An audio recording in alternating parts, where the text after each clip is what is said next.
আসসালামু আলাইকুম প্রিয় ভাই বোনেরা, এই দেখুন এখানে 1.5 কেজি পোলাও চাল আর 2 কেজির মতন গোস আছে, মানে 2 কেজি গোসের তো যা কলজা গিলা যা বাদ গেছে একটু কাট। 2 কেজি গরু এটা হলো মুরগি আর 1.5 কেজি হলো পোলাও চাল। আজকে আমি তেহারি রান্না করব। এখানে দিয়ে দিচ্ছি হলো তেল আর পেঁয়াজ, আর আমি এই যে মশলা দিয়ে রান্না করব।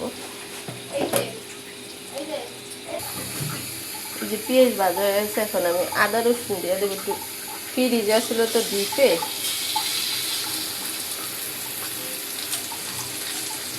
পরিমাণ মতন দিয়ে আমি ধোয়া এই যে প্যাকেটটা পুরা দেবো, কিন্তু এই প্যাকেটে পুরা হবে না।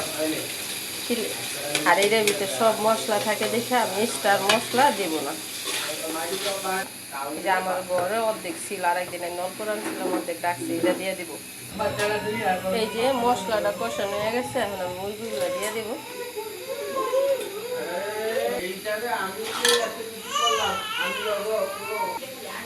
লবণ, এই যে মুরগিটা কষানো হয়ে গেছে, এখন আমি পানি দিয়ে দেবো।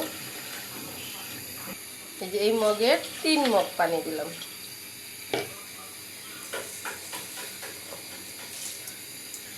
চাল দিলাম, আর এই যে এই গাজরটা আবার কুচানো একদম ফ্রিজে ছিল, এখানটা দিলাম। কাঁচামরিচ, এই যে দানু গুঁড়া দুধ,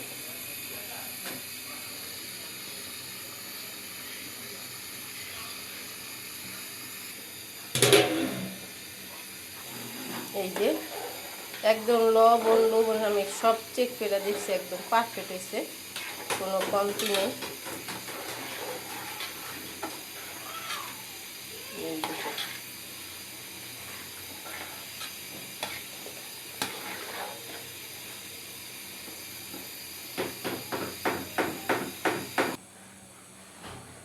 এই যে দেখুন আমার তেহারিটা এখনো দমে দিতে হইব, দমে রাখলে বাদ বাকিটা হয়ে যাবে। একদম দেখেন সুন্দর হয়ে গেছে, একটুখানি লাইট হয়ে গেছে তাই নিচে। এখন আমি এটা ঘি দিয়ে দিব।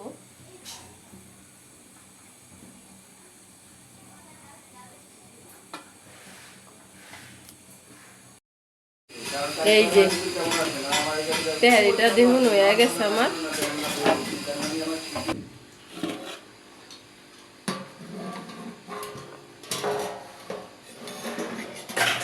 এই যে তেহারিটা দেখুন কত সুন্দর হয়েছে, মাশাআল্লাহ দিলে। এটা হইলো আমার বাইকটা বসি রিতন কইরা পা হাত ভেঙে গেছে, মানে অগবাসায় খাবার পাঠাবো।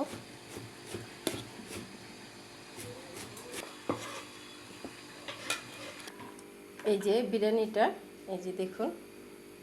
আর এখানে আছে হলো পাবদা মাছ দিয়া বেগুন আলু দিয়া রান্না করা, আর এখানে আছে মুসুরির ডাল দিয়া লাউ দিয়া রান্না করা। এই যে